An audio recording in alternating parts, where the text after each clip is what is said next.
Greetings everyone, welcome back for the finale to my tutorial series about the Sith Acolyte Mask Helm tutorial from the Old Republic.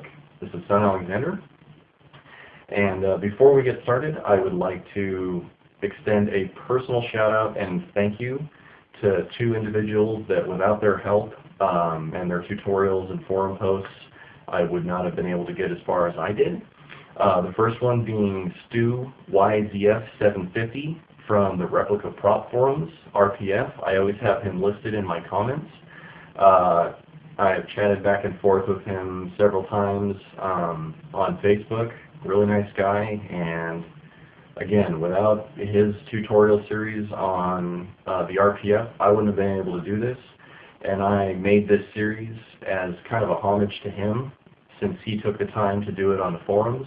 I took it one step further and made a video about it. I like to see videos, and it kind of helps to see it just each step by step, even though his tutorials were incredibly helpful for what I did. The second one would be to Stefano, also known as Stealth from the Hero Tutorials. Guy is a master at prop building and armor building. I really enjoy watching his videos. He does a lot of good work. Check him out at the Hero Tutorials on YouTube. If you have any sort of questions on armor building, prop building, the guy really knows what he's doing. Also, I wanted to let you guys know that while this may be a tutorial series, I've never actually built this mask before. This was a first for me. As many of you know, I've said it a couple times during the videos, I've never actually completed the mask. So when I made this tutorial series, it was kind of an afterthought. As I started the fourth attempt of it, I'm like, you know what, I'm going to record my progress and post it on YouTube, so if it goes right, it will encourage others and help others make this. And I completed it properly. And I'm very happy for that, and I hope everybody else enjoyed watching it. This was my first build on armor, and my first build on a helmet. All of it by hand. Never done anything like this before. Never done fiberglassing. I've done sanding a little bit, but not as a model sort of detail.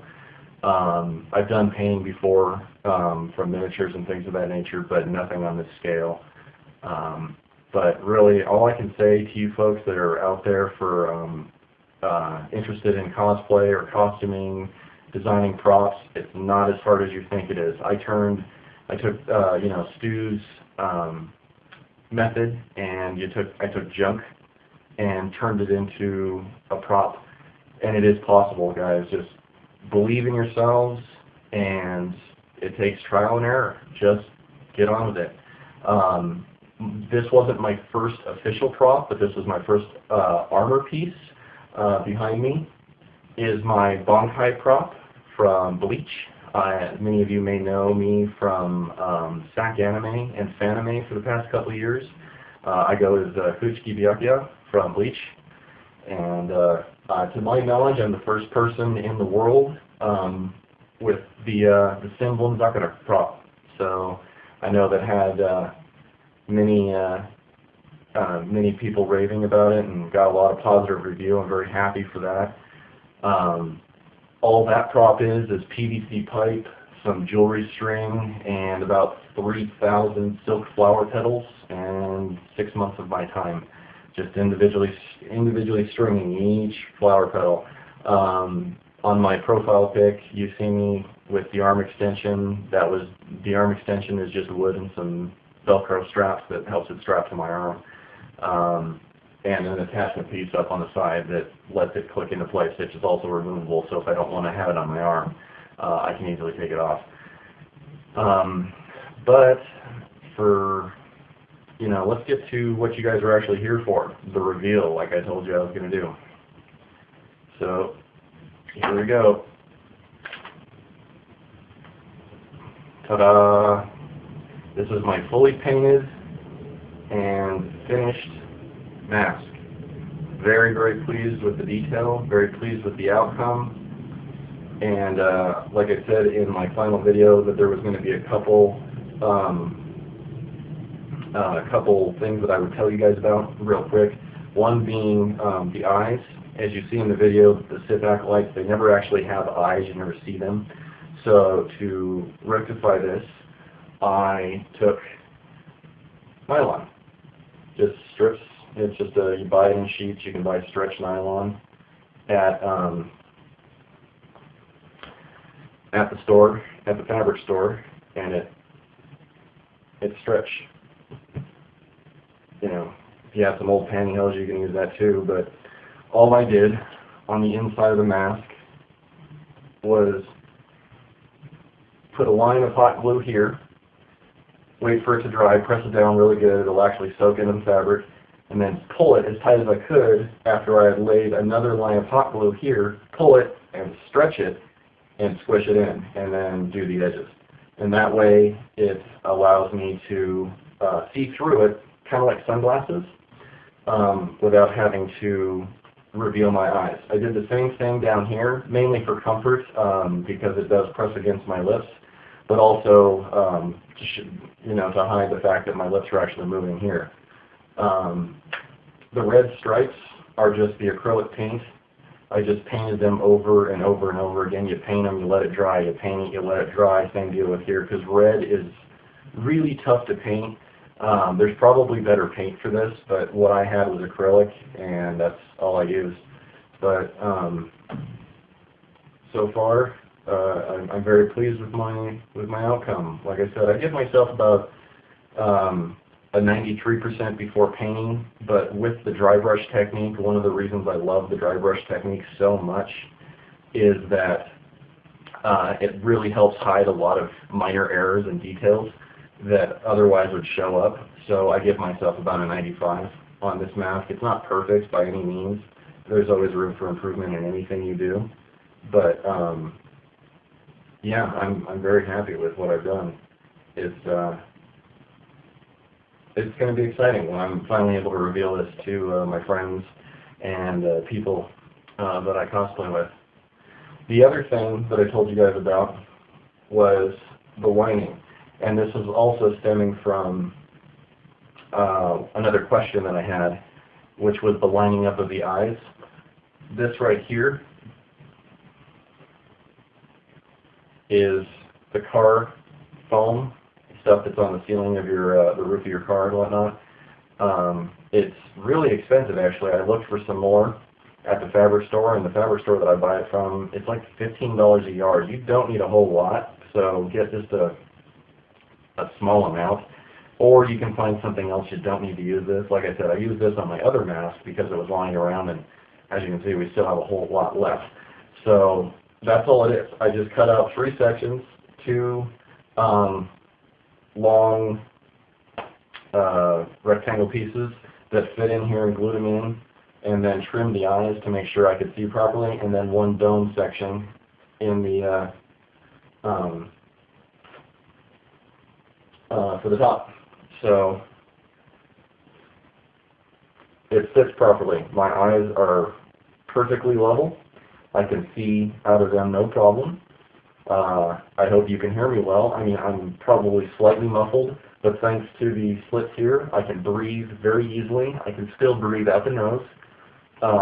It's very comfortable, and it doesn't move. It is on my head. It won't move with turns or anything of that nature, and I'm happy to say that I can speak pretty clearly to everybody. There is one final thing that I have not done that I will tell you about, is I'm going to put a strip of Velcro right here.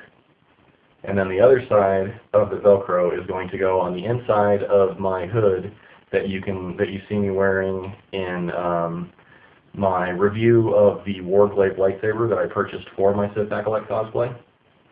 The reason for this, there's 2 reasons for this. One, is to make sure the cloak will always sit right where I want it to without sliding and getting in the way of vision and whatnot. And the other reason is for breeze.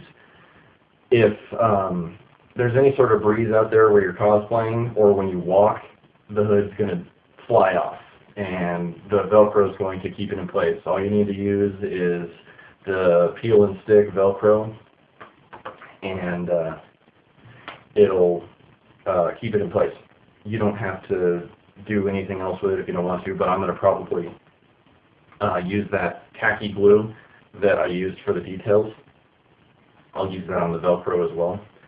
But I'm going to pick up the camera here and get you a better detailed look of this mask.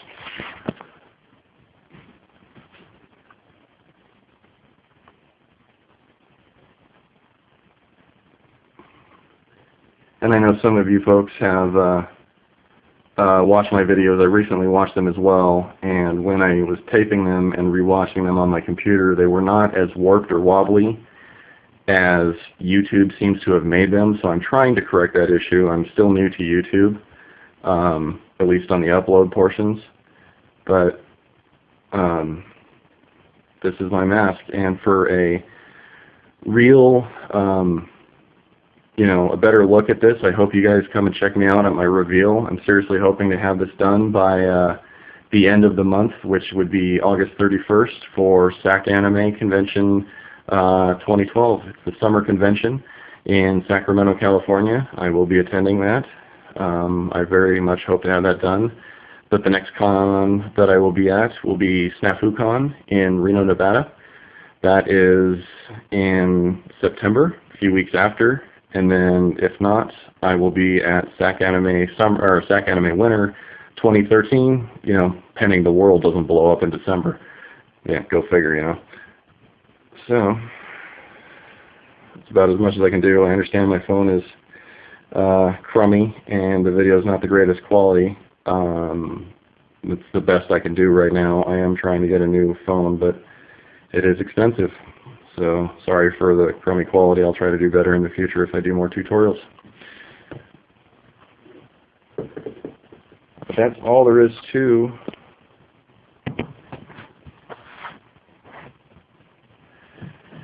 that's it. This concludes my tutorial series of the Sith Acolyte mask helm tutorial.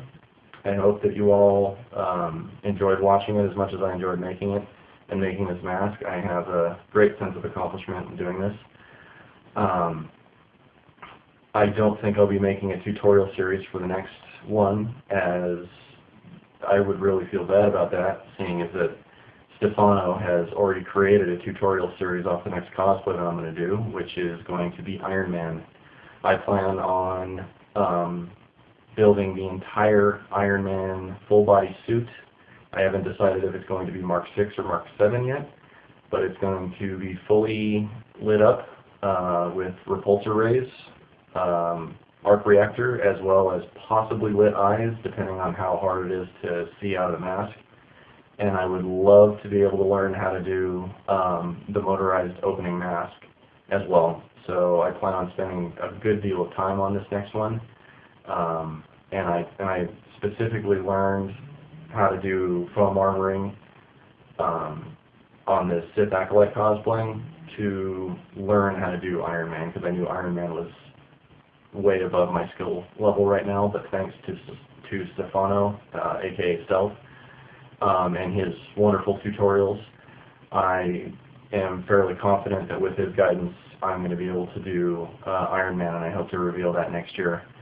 Other than that, this has been Son Alexander, and thank you all so much. Please, if you want to follow my progress on builds, like me on Facebook. There will be a link in the comments below. No pressure, you don't have to do it. You can subscribe if you want to, but again, I don't think I'll be doing another tutorial soon. As like I said, the next build I'm doing, there's already a wonderful tutorial by a really talented individual. So check me out on Facebook to see work in progress photos, and if you have any comments or questions, it's easiest to find me there. I check it often, and I will be more than happy to answer your questions anytime I can. This has been Son Alexander, and thanks so much for watching.